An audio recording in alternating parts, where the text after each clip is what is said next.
And we're live. Welcome to the Briones Pickleball Podcast. My name is Jordan Briones, your host, and I've very, very special guests, and I really appreciate you both coming last minute. And that is Andrei Daescu Very good. and Gabriel Tardio. Tardio. Yeah, right. Yeah, Something like that. I tried, dude.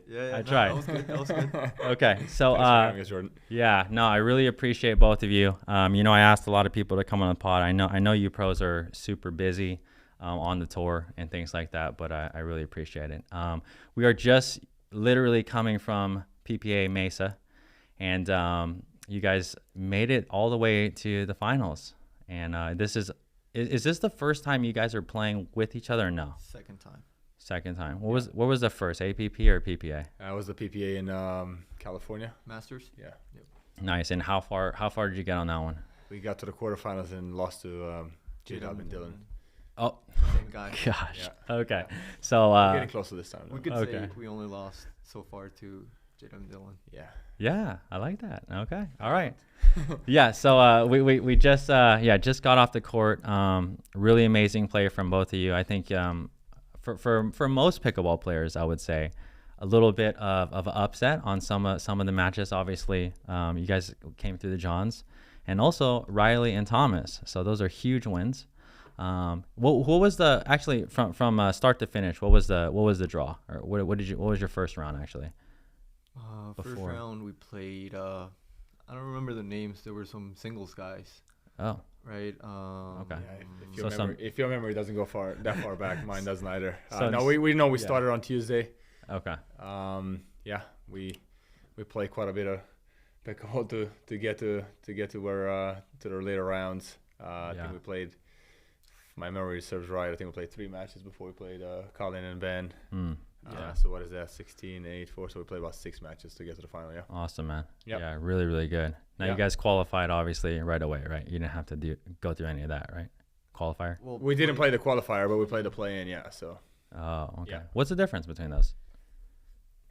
as far as I know, I think the qualifier is a shorter format and it's a different draw. The play-in, you're pretty much straight into the main draw, the big draw, but then you're kind of feeding into people that Okay. are waiting on you in the round of 16 or even the round Yeah. of 32. I think there's somebody waiting there. Okay, so we'll get right into your run in a bit, but I just want to kind of ask you about, because you guys have been in the game a while. I do want to ask you about just the new progressive. Is that what they call it? Progressive format. draws. Yeah. Yeah. What do you guys both think about that, as opposed to the double dip where you get to come back? Gabe? I personally don't like it. I just feel like it's kind of tough because, like, singles, mix, and men's doubles are very different from each other. Yeah. So it's kind of tough, to adjust. Yeah. What about you, Andrei?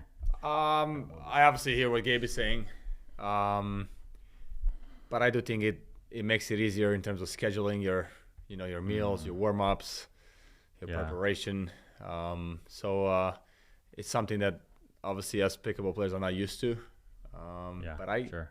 I think it's I actually enjoy it a little bit. Yeah, as long as you do the right preparation for it. Again, it's different than what we used to.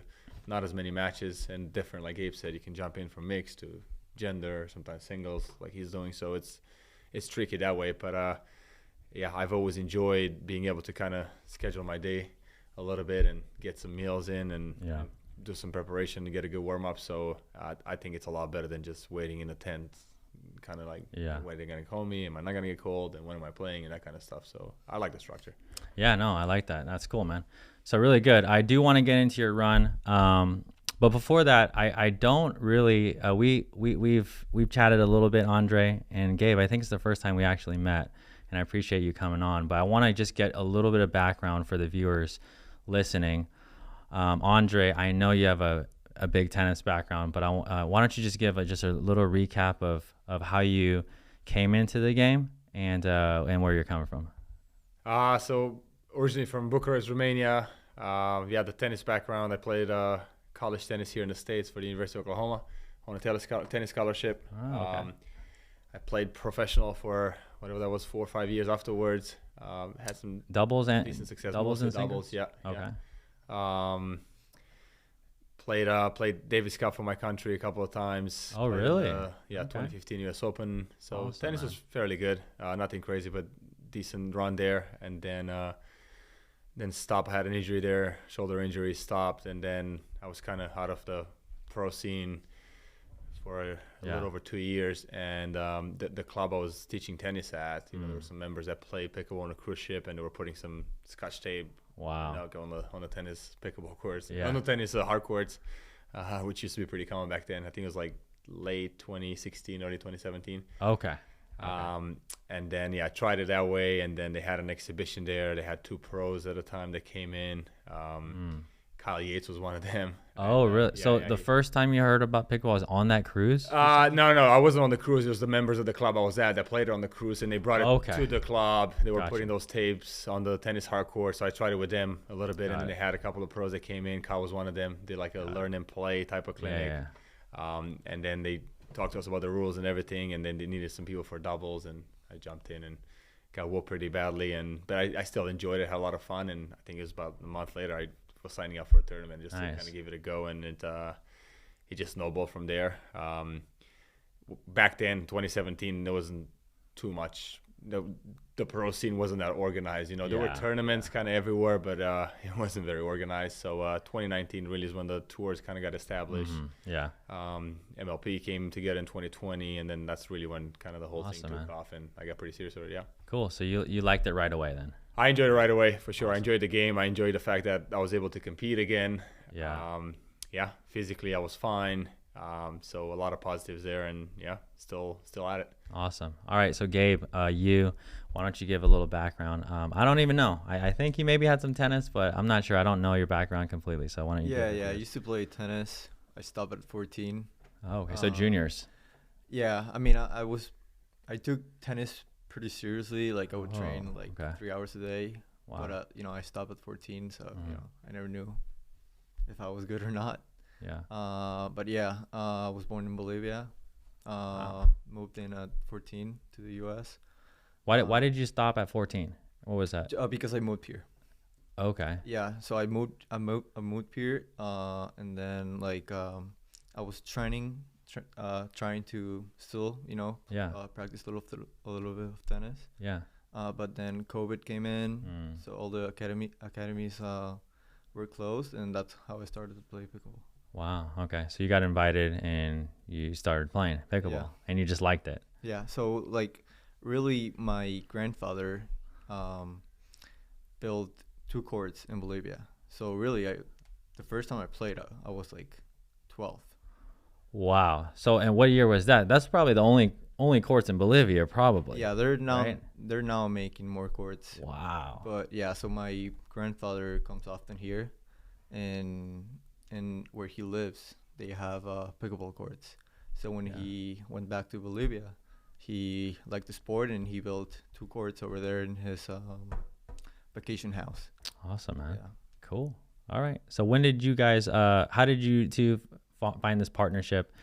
Partners. We could talk about partnerships, but obviously in this sport, even right now, you know how important that is. When did you guys get together, and how did you figure out that you guys were a good match?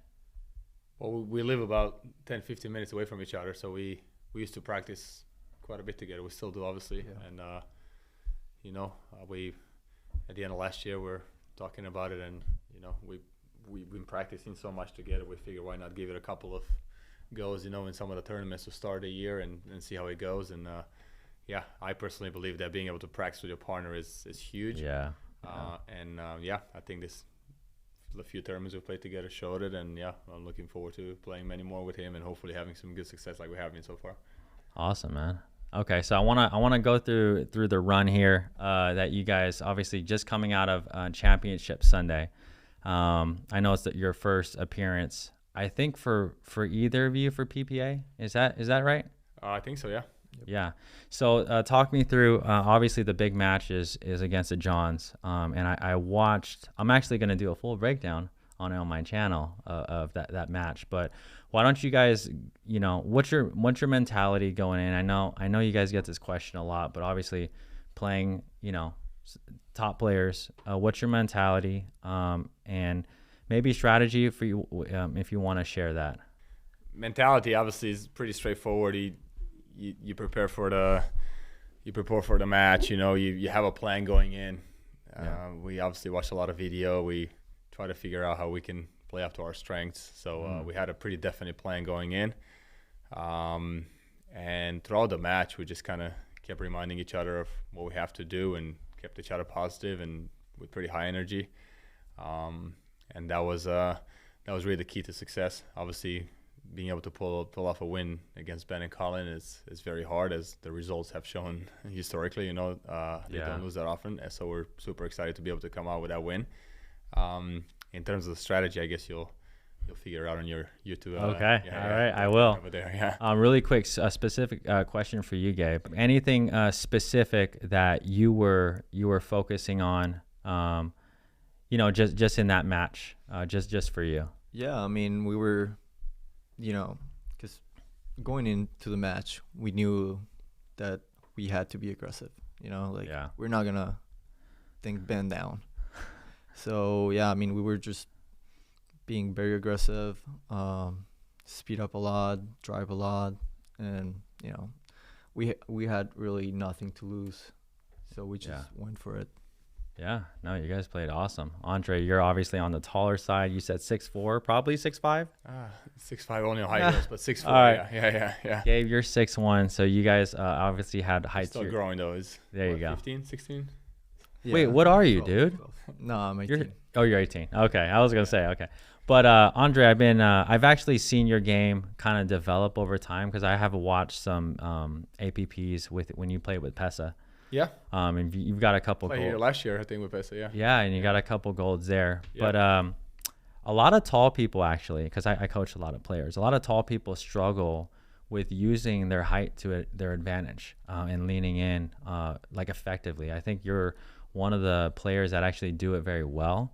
And I don't know, any advice or that you can give to other players that have the length? Do you know what I mean? But they don't I know what you mean, yeah, but I still think it. I don't use my length well enough. I'm still trying to work on that and, improve a little bit on that. I still think there's something left on the table for me in terms of, covering a little bit more and using my length a little better. But the advice I'll have for the general population is obviously trying to be super flexible. There's a lot of twisting and turning in that kitchen line, getting comfortable with having a very low, wide base. That's going to help you reach. And then just, some strong, balanced quads. Strong legs, and core. But, like I said, I'll definitely like to be a little bit better in terms of the core coverage of the kitchen line. Yeah. Okay. No, really good. Okay. So you guys, I may break down Thomas Wilson and Riley too, but you guys made it through them, but we don't have to go through the whole draw. But let's get to the final, because you guys just came off the court, and I believe it was 3 games. Yeah. Right? And we just I just caught the tail end. Actually, my wife was playing 4 or 5, so I wanted to watch your whole match. Right. But priorities, yeah. Yeah, but why don't you kind of walk me through kind of just your initial thoughts? And you guys obviously didn't come out with a W at that time or today, but what are some things that you can look back and be proud of, and anything that you want to share? You don't have to go too much about strategy, but anything that you could have maybe done differently, individually. Go ahead. I know this is a really tough question, by the way, but no, look, it's fresh. Yeah, we came out a little flat energy-wise. Didn't get off to a good start. So last game on pretty quickly. Definitely did a lot better in games 2 and 3, but just game 2 to kind of turn that momentum around and just settle in and play more of our game. And game 2, I just didn't play that well down the stretch when we got to, I think, 7-0, 8-0, whatever the score was. Yeah, and then game 3 was neck and neck, and we had some chances, and we lost a close one. So definitely a lot of positives to take out of today's match. We were very close. We were right there. Yeah, you were. Haven't watched it yet. It's going to be a couple of days before I watch it, but I'll watch it and try to figure out what we could have done better as a team and That's what awesome, I could have done man. better myself. And, join, sign up for the next tournament and try to do better next time around when we get to play them. So, we practice with these guys. We know how good of players they are. They played a really good match, both of them. I think they really didn't make that many errors today. They played. Wait a minute, are they in Florida too? JW's in Florida. Dylan comes down fairly often. And you guys practice with them all the time? Not all the time, but we practice a fair amount. Oh, wow. Yeah, Okay. yeah. So, all right. yeah. I didn't know that. They've obviously had a lot of success on the pro tour, and Yeah. they've won a lot of gold medals, and that's for a reason. You know, they're really strong players. But like I said, I felt like we were there, and a couple of lucky breaks here and there, and playing a little bit down the stretch, and yeah, we could definitely do a lot more damage. Yeah. What about you, Gabe? Anything?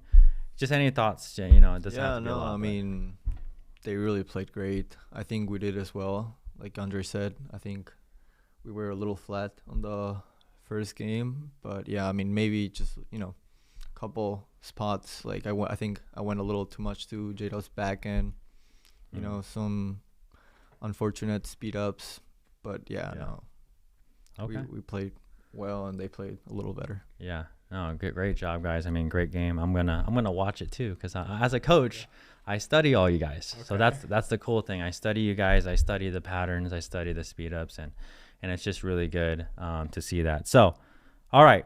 So really quick, we're just gonna get into a few things here. What paddles are you guys playing with? Let's just get into that, and you can kind of say your paddle. I know you guys are with 2 different companies, but let's talk about that really quick, and what what in a paddle is important to you. Andrei. Tardio. Or You- Tardio. Tardio's gonna take Go this ahead, one bro. first. All right. Well, I'm playing with the Vintage Pro. All right. Newer company then, right? It's a new company based in Minnesota. Okay. Yeah, I'm playing with the 16 millimeter. It's a carbon face paddle. It's great. I love it. And what was the other question? Yeah. Well, what in a paddle is like important to you? You know, when you're trying to find one. Yeah, I think, you know, the surface. It's probably the most important. You know, have a really good grit levels in the paddle. Okay. It's really helpful for everyone, I think. Yeah. And then power and control. This one has both. That's why I like it so much. You know, like Is it for 16? 16. Okay. But Yeah. it's, you know, and I want to put away. It's really good at that. And then at the time, you know, to play soft and resets and stuff. Yeah. Yeah. It's great at that too. And Awesome. Yeah. Awesome, man. Andrei, what are you swinging, man? Yeah, so I play with a Proton Series 1 11 millimeter. That's the 11. yeah. Wow, that's pretty nanotech thin, man. surface. It's as thin as I like it to be. Actually, I enjoy the way it moves through the air and the pop I'm getting Yeah. from it. And Yeah, the nanotech surface is obviously something new in the game of pickleball, but I've adapted to it very well, and I think I can create a lot of spin, and I'm getting a lot of power out of the paddle as well. So yeah, Awesome, man. we started working together. I think it was late last year, October, something like that. They had their first big size production, I think, in December. They've been coming up with a lot of paddles since then. Now they have the Series 2, Series 3. They've added a couple of other pro players Awesome. to their team, and Megan DeJohn, CJ Klinger. Oh, Megan obviously made a good run here as well, and so did CJ. He made a pretty deep run with Jaume. Yeah, what I like about the paddle, obviously we're all trying to figure out that combination between power and spin. Yeah. And even though Tardio spoke like a true salesman over there, saying his paddle has both, you kind of have to. You kind of have to, yeah. You know, you find a balance, because if you need more control, obviously you got to take away some of that power, and if you want more power, you take away some of that control. But and I think that balance is different for all of us. And you know, I've been fortunate enough to work with the Proton team. They're great at you know, receiving my feedback. They're so quick in terms of making the adjustments that I like to the paddle, which obviously in the pro world, as we know, it's not always the case. You know, a lot of the companies are a lot more stubborn in their ways, and yeah, so very fortunate to be working with them. And yeah, the Proton Type A 11 mil is my weapon of choice so far. Awesome. I like that, man. Awesome. I'm gonna. And by the way, both of those paddle companies, I'm gonna have to review in the future. After There you go. Yeah. After this. Give it a go. Yeah. Okay. So really quick. Very, very experienced tennis player. I know that you played up until you were 14, Gabriel. But why is it not so easy from tennis to pro? Like, what is the hardest transition? Obviously, ground strokes, topspin, volleys, positioning, they're all important. They transfer really well. But what is the hardest thing you think today, a high-level tennis player, to get to the pro level? Well, it's still the game around the kitchen. some of the soft games, some of the fast hands, just different Yeah. technique to what you're used to in tennis. Obviously, the new paddle technology and the new balls that are coming out, they're making the game much faster. So I think the transition today is from tennis to pickleball is the easiest it's been throughout the history. When I transitioned Yeah. 7 years ago from tennis to pickleball, paddles didn't have that much grit, and there was no thermoform and all the heat elimination techniques that they have right these days for the paddles, and nobody knew about paddle testing. So it was a completely different game. But I think these days for tennis, especially in singles, where it's mostly drives, I think it's a very straightforward transition. And then once you get into doubles and mixed doubles, I think you have to spend some time at the kitchen line and really learn the small nuances and the dinking, like I said, the speed ups, just a lot more risky than tennis, But when it comes to the drives, the serve, all that some of the swing volleys, I think they're pretty similar. It's just a shorter backswing, but pretty similar. Okay. Anything you want to add to that, or did he cover it all, Gabe? I think he covered it all. He's got the next question. All right. Mr. Tardio. Okay. So really quick, this is you can pick one or two things, okay? But it's really, really, again, a lot of our listeners are avid pickleball players, but also they're learning, right? Okay. That's why they watch the channel and the podcast. Difference between 5-0 to pro, and I have a follow-up question. But 5-0s, and I'm sure you both were there at some point, but 5-0 to pro, one or two main differences and nuances. Coach Tardio. I would say like patience. I remember when I was playing 5-0, I would speed up every single ball I could. I would drive a lot. I would say that's the main thing. Then of course like some different shots, like my back and flick. Yeah. I think it's what made me get to the next level, and then just picking the right balls to attack and which ones to don't and that stuff. Yeah. Okay. What about you, Andrei? Like 5-0 to pro. I think the transition and the shot selection are like the two main areas. Transition area. Yeah. Like resets. Obviously. Yeah. Not always resets. Or just coming in. I mean, you can you can speed up from there as well, but counter I meant to say, but I think it's those two, just getting comfortable in transition. There's a lot of players that are very good on the baseline. There's a lot of players that are good at the kitchen line, but that in between area over there, they struggle with that, and you can't really be that good at this game because you're gonna have to hit a couple of shots when you're serving to get to that transition area. So that's the big one for sure. And then like Gabe said, shot selection. Yeah. It's easy to be trigger happy when you play a lower level just because the hands are not as fast, but then you get to a certain level and whatever you thought it was a good shot, it all of a sudden comes back with some interest at your feet. So you learn the lesson pretty quick. So I'll say those two things. Yeah. Okay, I like that. All right, so really, really great answers, man. I mean, when I'm teaching, I spend a lot of time with those subjects. But okay, so here we just talked about 5-0 to pro. Now I want you guys to think about now. I was gonna say top 10, but I want to keep it like top 4, top 2 teams. Whether it's a Johns and Dylan and J-Dub, whatever, that top 1% of the 1%. So when we talk about pros just in the draw and what separates them from the actual, the ones that win constant time and time again, is your answer different or the same? Or what do you think, Andrei? What separates? Different to? Yeah, from the pros to the top. Oh, yeah, obviously, the answer is much different, yeah. Yes. What would that be? I think it's just consistency and just good play down the stretch. I think those are, when you talk about that top of the top, that's really what it comes down to. They're very consistent usually with their play. We play a lot of events a year, 20, 25, 30 events. So consistency plays a huge role. That's why you sometimes see all these teams always in the later rounds. And then, like I said, playing well down the stretch under pressure. I think that's why they're up there. Yeah. What about you, Gabe? I would say hand speed. Because if you really look at Ben and like J-Dub, her hand speed is a lot better than most of the other pros. Okay. Yeah. Would you agree or disagree? Or is that up there for you, Andrei? What do you think? Oh, I think it's a good answer. But there's other guys with extremely fast hand speed.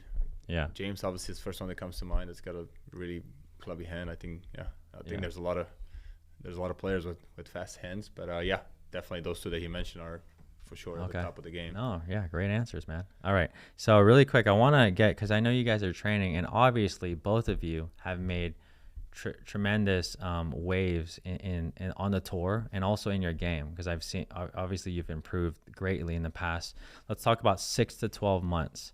Andrei, I remember watching you a little bit, APP, obviously on TV, not in real life. But what are some in this past 6 to 12 months? What are some things that you personally have been like working on in your game? And I think that'd be really just good for, because people think pros don't work on things, right? Yeah. So what have you been specifically working on and solidifying your game? It's always changing. I think the game is changing a lot because of the equipment changes. So you kind of have to stay on top of it. I can't say it's one thing that I've been working on. But, like there's always new shots that come in. So I've definitely been working on my two-handed topspin dink. I've been working on my back and end forehand roll. I think those can always improve. Definitely been working some on the transition. I think transition is much different today than it was, let's say, a year ago, even 6 months ago. So yeah, I think it's important to stay on top of the game, watch a lot of video, and figure out what's changing for the better, and kind of try to add it to your game. That's Ross. That's awesome. What about you, Gabe? For me, yeah, this one is super easy. It's patient. Okay. All I right. used to be so impatient back in the day. I think I'm doing a little better now. But yeah, patient, and just I've been working out on hand speed a lot. Yeah. Focusing on the right side, so that's very important. To be able to counter well. Yeah. So I would say those two things are like the main things I've been working out. Good. And you said your backhand flick, right? You've been working on that, right? Yeah.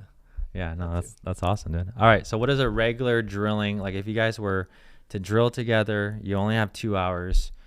What does it look like? Let's give a kind of a example for the viewers. 2 hours is obviously a long time for drilling, so you get to go through everything.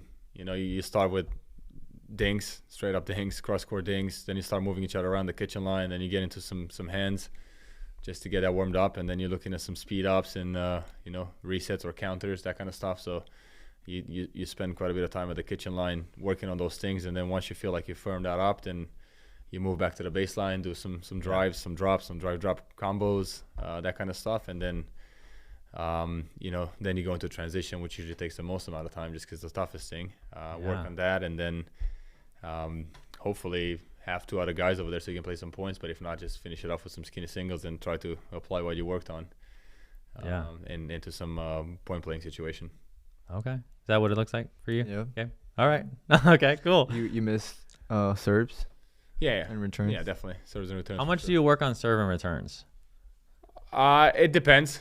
With the competition ball changing this year, you definitely spend a little more time on it. I don't know if we always do like just serve and return. Usually we do serve, return, and third. Yeah.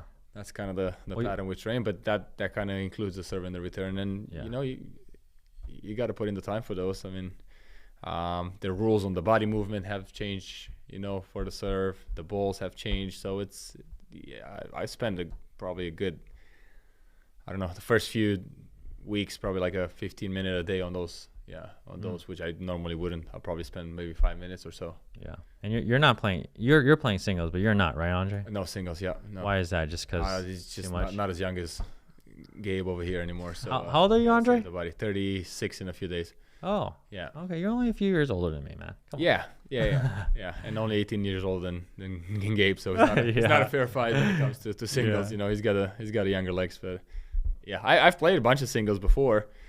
When I started, I've played a ton of singles, but the draws are getting bigger and bigger. Yeah. Competition is obviously stronger and stronger, so the singles takes a huge toll on your body. So I have a lot of respect for the guys that are doing all three, and people like Ben, for example, that do well on all three. I think it's severely underrated how good of a performance it is just from a physical standpoint. I think it's so hard to recover and be able to do that, for the amount of tournaments that we play every year. So yeah. Okay, cool, man. All right, so mixed, you both play mixed though, right? Yeah. You guys don't have consistent mixed partners. It's like that's tough, right, to find them? My partners are pretty consistent. Oh, who do you play with, Andrei? So I've played this year to start. I've played with Leah Jensen on the PPA side, with Megan Fudge on the AP side, and it's been last year I've played a ton with Susanna Barr and had some really good success. So I I've been pretty consistent with my partners. Oh, okay. All right. Yeah. What about who are you playing with? Yeah. I played this weekend with Mary. Mary Russia? Oh, nice. I'm supposed to play a couple with Jesse Urban, but with this whole situation, yeah, I'm not sure. Okay. All right. Mixed versus men's doubles. What are some skills you think that? Because obviously, do you think the skills are the same, or do you think you need specific skills, in particular, for mixed as opposed to men's? Well, I think court coverage, it's very different from mix and men. So be able to cover a lot of court, be aggressive with the dinks. I think having a good back and flick helps a lot in mix more than it does in men's. Just because I think it's tougher to attack a guy than a girl. And then, just being really, really aggressive. Yeah. I think you need to be more aggressive in mix for sure than you need to be in men's. Yeah. What about you, Andrei? Anything specific that comes to mind? I think Gabe nailed it there. I think it's definitely a different set of skills that you need for mixed. Like he said, core coverage I think is the big one, just because you got to be able to play aggressive in terms of core positioning, and definitely a little more aggressive in terms of shot selection. Maybe initiate a little sooner, drive a little more, that kind of stuff. But okay. Yep. All right. No, really good, guys. All right. So last question here. And I know, we talked about a lot of different things, but this is kind of a fun one. And I know you guys obviously interact with a lot of players on the tour, but I don't know if you've seen those video games at all where you could build your own character. Okay. Like 2K and like, okay, I don't know, or any game. I know what you're talking about. Yeah. Right. So let's we'll go down a list. We'll start with basically building the dream character, but you can't include yourself. You could or you could not. But like forehand, let's go forehand drive. Who would you pick for that? And because we're gonna build basically a bulletproof Pickleball player. Yeah, pickleball player. So who would you go with, Andrei? Forehand drive. I don't play that much singles, so why don't we let Tardio answer? All right, go ahead. Jack sock for sure. Okay, Jack sock. All right, backhand, two-hander, drive. Backhand to hander. James. Connor, James. James O'Connor, yeah. Okay, James or Connor. Zane's pretty, actually. Yeah. Okay. All right, what about drops? Just consistent, reliable. You need someone to make it. If your life depended on it, who would you pick? Ben for sure. Pretty tough, right? Yeah. You could include women too. When he's in rhythm. If we can include women, then probably Vivian David, yeah. Oh, okay. Shout out to Viv. Yeah. She wasn't missing many. All right. Yeah. This tournament, that's for sure. All right. Speed ups off the bounce. Speed ups off the bounce. On the backhand side, you have to go Who would James, right? Yeah, he definitely has a lot of. James over Riley? Yeah, for sure. Wow. Okay. I think it's a close call there, yeah. Close. Okay. Yeah. Forehand side. Speed ups off the bounce then. Tardio. He's doing a great job with that. Oh, okay, Tardio. Okay. All right, Gabe. Nice. Yeah. All right, overheads. Overhead putaways. Overhead putaways. Papa Jimmy again. Yeah, maybe. Or J-Dub. J-Dub. Yeah, Ben. Oh, shit. Ben's got a scary overhead as well, so. Okay. Yeah. All right. What about counter attack? Who would you put there? Counter attack. Yep, just counters in general. So you guys weren't ready for this one. J-Dub. No. Oh, J-Dub? J-Dub, Yeah. I think. I'll say Annalie on the ladies' side for sure. I Yeah. played her mix a couple of times, and yeah, she definitely can send it back. Yeah. When he came, so yeah. Okay. And then lastly, transition, basically defense or resets. Oh, that's Ben, Colin. There's a couple. Yeah, Colin definitely comes to mind. Jesse This guy. Urban. She's This good. guy right here, She's too. Oh, good. on did Daescu? I Huh? try to keep a few low over there. Didn't do a good job today, but in general I do. Yeah. Yeah. Yep. No, that's really good. Yeah, no, I appreciate you coming on. And I think a lot of people are going to find the insight from you guys really good, especially after a tough loss like that. I really appreciate you guys coming down. Oh. Anything else you guys want to mention? No, just thanks for having us. We appreciate your time as well. I think it's our first podcast together with Gabe and I. Have you guys been on one before? Who's not together, but I've done a bunch before. But who's you been on? James? I have not been on James's. I one? still have to get better before I can make James's. He's only at the no, but I've done it a ton. Wait, which pickleball podcast have you been on? I've done. I think I've done one with Zane really back in the day. Okay. Pickleball channel. I've done a good amount, but not with James yet. Hopefully, like I said, maybe I'll have a couple more good tournaments. He's too good for you. Yeah, I'll make the list eventually. Yeah. What about Gabe? Is this your first one? This is my first one. Hey. Yeah. He's done great, didn't he? Tardio. Thank you, man. Tardio, yeah. Tardio. Gracias, man. There you go. Thank you, man. All right. Yeah, I really appreciate you guys. We're going to be following you more closely, obviously. Thank you. Big win. And I wish you guys the best on the rest of the tour. Thank you so much. Same to you and your followers. Yeah. Thanks for having us. Yeah, thank you guys. Make sure you like and subscribe if you really enjoyed this conversation. Andrei and Gabe, I'll leave whatever they want in the description if you want to go follow them or if they're doing anything in the future. Thanks so much, and we'll see you in the next episode.